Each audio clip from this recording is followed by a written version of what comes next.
আমাদের দেশে জেলখানাগুলোতে লেখা আছে রাখিব নিরাপদ, দেখাবো আলোর পথ, ওখানে রাখিব নিরাপদ, আর দেখায় গাঞ্জার পথ। দেখায় কিসের পথ? গাঞ্জার পথ। অহুম মিন ফাজাইন ইয়াউমাইদিন আমিনুন। তোমার মৌতের ঘাটি, তোমার কবরের ঘাটি, তোমার হাসরের ঘাটি, তোমার মিজানের ঘাটি, তোমার ফুলসিরাতের ঘাটি, তোমাকে জাহান্নামের ঘাটি থেকে রাখিব নিরাপদ। হযরত মূসা আলাইহিস সালাম যখন তোর পাহাড়ে গেলেন তো আল্লাহ তাআলা ডাক দিলেন, ইয়া মূসা, হে মূসা। হযরত মূসা একাকী ঘাবড়ে গেলেন, ঘাবড়া গিয়া যেন জিজ্ঞেস করলেন, মান আনতা, আপনি কে?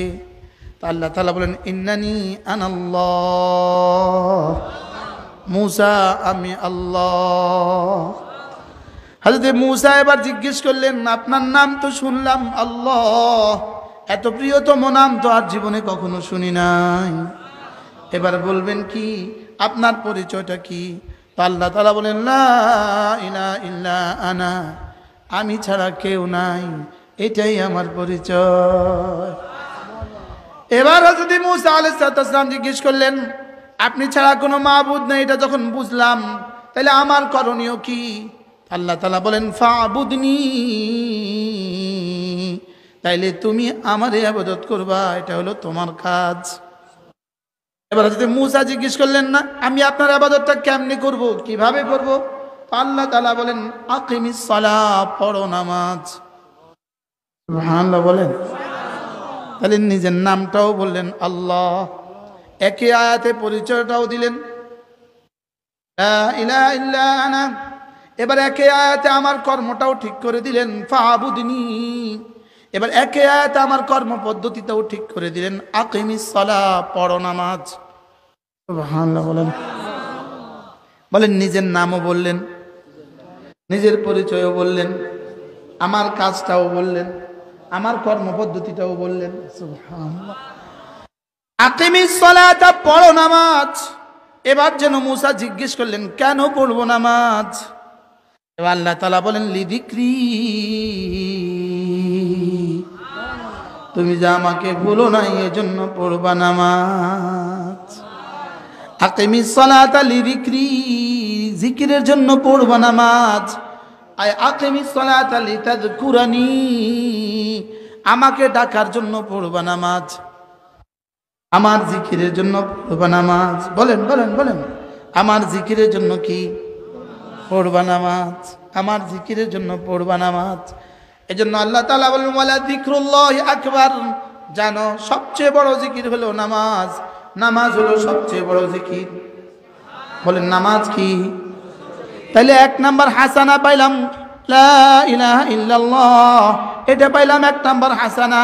তাহলে 2 নাম্বার হাসানা নামাজ। 2 নাম্বার হাসানা কি?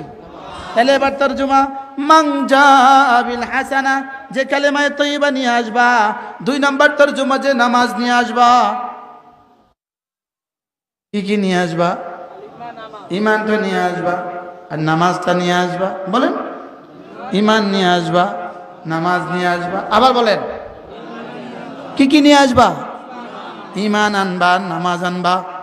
এরপরে রমজান মাসে বছরে একবার দিনের বেলা রোজা রাখো, রোজাটা নিয়ে আসবা। যাকাত ফরজ হলে বছরে একবার দিবা, যাকাতটা নিয়ে আসবা। এবার হজ ফরজ হলে জীবনে একবার হজটা নিয়ে আসবা। আর প্রতিদিন কিছু না কিছু সাধ্য মতে জিকির নিয়ে আসবা। সবগুলো হাসানা, সবগুলো কি? এবারে হাসানা দিয়ে দিয়ে দিয়ে যদি এই পাশে রেজিস্টারটা ভরে দিতে পারো, তাইলে যাও, কথা দিলাম, ফালাহু খায়রুম মিনহা, তুমি আনবা তোমার যোগ্যতা মতে, আমি দিব আমার যোগ্যতা মতে। তুমি রেখে আসবা মাটির, আমি দিব স্বর্ণের। কি আর কি করব? ওয়াহুম মিন ফাজাইন ইয়াউমাইদিন আমিনুন, সামনের যত ভয়াবহ ঘাঁটি আছে সমস্ত ঘাঁটিগুলোতে আমি তোমাকে রাখিব নিরাপদ।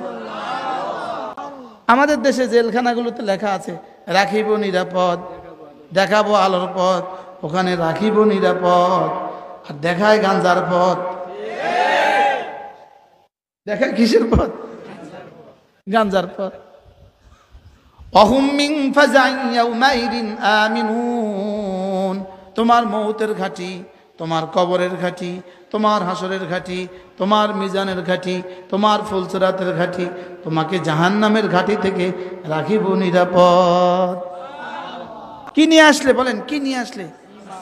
আবার বলেন হাসানা। সবাই বলেন, জোরসে বলেন, আবার বলেন। আচ্ছা, এই শব্দটার সাথে পরিচয় হওয়া আমাদের জন্য কি পরিমাণ দরকারি ছিল? হ্যাঁ, এটা আমাদের জন্য কি পরিমাণ দরকার? হাসানার বলেন, অক্সিজেনের চেয়ে বেশি দরকার। তাহলে হাসানা লাভ করার তরিকা তো শিখতে হবে না? বলে হুজুর কোন তরিকায় হাসানা পাওয়া যাবে? কোথায় গেলে হাসানার ফ্যাক্টরি? হাসানার ফ্যাক্টরি তিনটা। 1 নম্বরে মাদ্রাসা, 2 নম্বরে তাবলিগ জামাত, 3 নম্বরে হক্কানি রব্বানি আল্লাহওয়ালাদের খানকা। বলেন কয়টা পাইলাম? কয়টা? কি কি? মাদ্রাসা, তাবলিগ, খানকা, হক্কানি রব্বানি আল্লাহওয়ালাদের সোহবত। তাহলে এই তিনটার সাথে যদি আপনার মুনাসাবত হয়ে যায়, আপনার সম্পর্ক হয়ে যায়, আশা করা যায় হাসানা নিয়ে কবরে যাব।